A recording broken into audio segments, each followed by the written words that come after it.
Semua kembali lagi bersama konten matematika.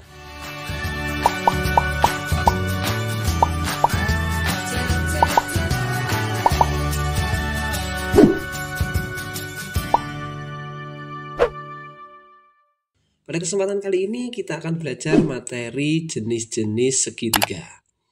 Kita akan ingat terlebih dahulu teorema Pythagoras bahwa panjang sisi C itu dapat diperoleh dengan cara C kuadrat sama dengan A kuadrat ditambah B kuadrat. Atau kuadrat panjang hipotenusa atau sisi miring pada suatu segitiga siku-siku adalah sama dengan jumlah kuadrat pada sisi-sisi lainnya.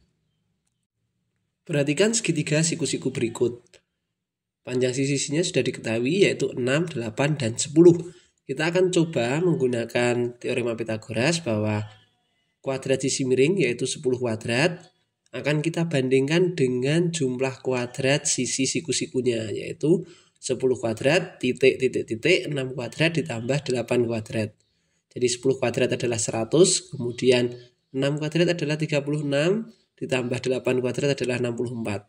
Hasilnya adalah 100 titik dengan 36 ditambah 64 adalah 100. Nilai 100 dan 100 itu sama, maka jika hasil kuadrat sisi miringnya sama dengan jumlah kuadrat sisi siku-sikunya, segitiga tersebut adalah segitiga siku-siku.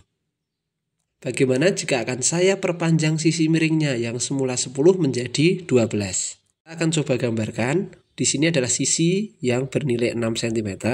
Kemudian kita buat panjang sisi miring yaitu panjangnya 12 cm warna merah. Dan terakhir kita buat sisi yang 8 cm. Coba kita akan gunakan teorema Pythagoras untuk menentukan jenis segitiga apakah ini. Jadi yang pertama kita akan kuadratkan 12 kuadrat titik nanti kita akan bandingkan dengan 6 kuadrat ditambah 8 kuadrat. 12 kuadrat adalah 144 titik 6 kuadrat adalah 36 ditambah 8 kuadrat adalah 64. Hasilnya adalah 144 titik 36 ditambah 64 adalah 100. Yaitu tandanya adalah lebih besar. Maka 144 lebih besar daripada 100. Dengan kata lain, kuadrat sisi miringnya lebih besar daripada jumlah kuadrat sisi-sisi yang lainnya. Dengan kata lain, maka segitiga ini merupakan segitiga tumpul. Kita bisa lihat bahwa panjang sudutnya semakin membesar, yaitu melebihi dari 90 derajat, maka ini dinamakan segitiga tumpul. Kemudian ini masih sama, jadi jika ada segitiga siku-siku pasti berlaku kuadrat sisi miring sama dengan jumlah kuadrat sisi penyikunya, yaitu 10 kuadrat sama dengan 6 kuadrat ditambah 8 kuadrat. Dan kita bandingkan bahwa 100 sama dengan 100, ini adalah segitiga siku-siku. Sekarang saya akan buat sisi miringnya kurang dari 10 cm, yaitu panjangnya 7 cm. Kita akan gambarkan di samping, ini adalah sisi yang panjangnya 6 cm. Kemudian ini adalah sisi yang panjangnya 7 cm, warna merah. Yang terakhir adalah sisi yang panjangnya 8 cm. Sekarang kita akan bandingkan hubungan antar sisinya, yaitu 7 kuadrat titik 6 kuadrat ditambah 8 kuadrat. 7 kuadrat adalah 49. Kemudian titik 6 kuadrat adalah 36 dan 8 kuadrat adalah 64. Kita tulis di bawahnya 49 titik dengan 100. Jadi tanda apa yang tepat? Tandanya adalah lebih kecil. Maka jika kuadrat sisi miringnya lebih kecil daripada kuadrat sisi yang lainnya, segitiga yang terbentuk adalah segitiga lancip. Ini menyempit. Jadi kalau yang tadi yang di soal sebelumnya adalah membesar, kalau yang sekarang adalah menyempit. Jadi ada 3 kesimpulan. Yang pertama, jika kuadrat dari sisi miringnya itu sama dengan dari jumlah kuadrat sisi yang lainnya, maka segitiga yang terbentuk adalah segitiga siku-siku. Kemudian yang kedua, jika kuadrat sisi terpanjangnya lebih besar dari jumlah kuadrat dua sisi yang lainnya, maka segitiga yang terbentuk adalah segitiga tumpul. Kemudian yang ketiga, jika kuadrat sisi yang terpanjangnya lebih kecil dari jumlah kuadrat dua sisi yang lainnya, maka segitiga yang terbentuk adalah segitiga lancip. Silahkan kalian ingat-ingat 3 kesimpulan ini sehingga nanti kalian bisa gunakan untuk menjawab setiap soal yang ada. Agar kalian semakin paham, mari kita latihan. Yang pertama, sebuah segitiga diketahui panjang sisinya 7 cm, 10 cm, dan 15 cm. Tentukan jenis segitiga apakah tersebut. Karena gambar segitiganya tidak ada, maka kita tidak bisa menentukan apakah ini merupakan segitiga siku-siku, segitiga lancip, atau segitiga tumpul. Tapi kita bisa menganalisis dengan cara yang sudah dijelaskan pada pembahasan sebelumnya. Kita akan cari sisi terpanjang. Sisi terpanjang dari ketiga sisi tersebut adalah 15. Kita akan kuadratkan sisi terpanjang, yaitu 15 kuadrat, dan akan kita bandingkan dengan jumlah kuadrat dari dua sisi lainnya. 10 kuadrat ditambah 7 kuadrat. Jadi 15 kuadrat adalah 225, titik, 10 kuadrat adalah 100, dan 7 kuadrat adalah 49.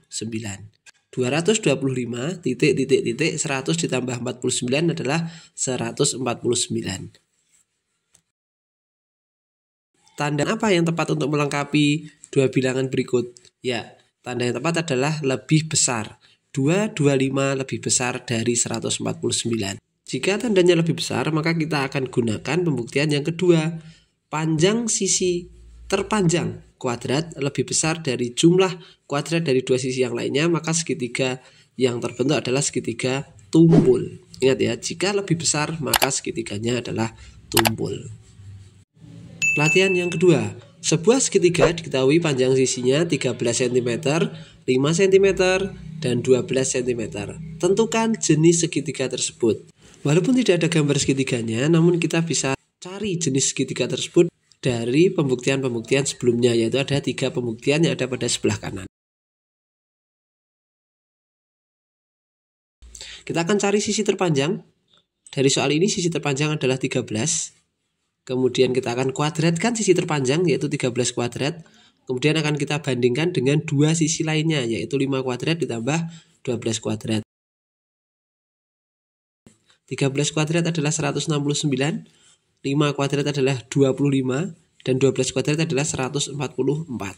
169 kita tulis ulang, 25 ditambah 144 adalah 169.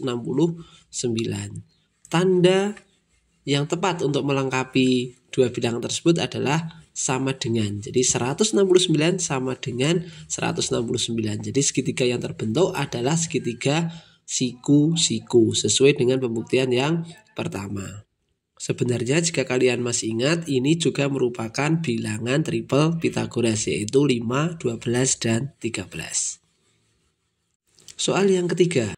Sebuah segitiga diketahui panjang sisinya 10 cm, 6 cm, dan 9 cm. Tentukan jenis segitiga tersebut. Sama, ini juga tidak ada gambar segitiganya, namun bisa kita cari dengan pembuktian yang sudah kita lakukan sebelumnya. Yang pertama, cari sisi yang terpanjang, yaitu 10 cm. Kemudian kita kuadratkan sisi terpanjangnya, 10 kuadrat, kemudian akan kita bandingkan dengan 6 kuadrat ditambah 9 kuadrat. 10 kuadrat adalah 100, 6 kuadrat adalah 36, dan 9 kuadrat adalah 81. 100 kita tulis ulang, kemudian 36 ditambah 81 adalah 117. Tandanya adalah lebih kecil, yaitu pembuktian yang ketiga. Jika kuadrat sisi terpanjangnya lebih kecil dari jumlah kuadrat dua sisi lainnya, maka segitiga yang terbentuk adalah segitiga lancip. Dengan demikian, maka jenis segitiga pada soal tersebut adalah segitiga lancip. Baik, yang berikutnya latihan mandiri. Sebuah segitiga diketahui panjang sisinya 8 cm, 13 cm, dan 7 cm. Tentukan jenis segitiga tersebut. Yuk, untuk teman-teman semua silakan tulis jawaban kalian di kolom komentar. Demikian video pembahasan pada kesempatan kali ini. Terima kasih telah menyaksikan videonya. Jika kalian suka, like, subscribe, serta bunyikan lonceng notifikasinya agar kalian memperoleh video-video menarik lainnya dari konten matematika.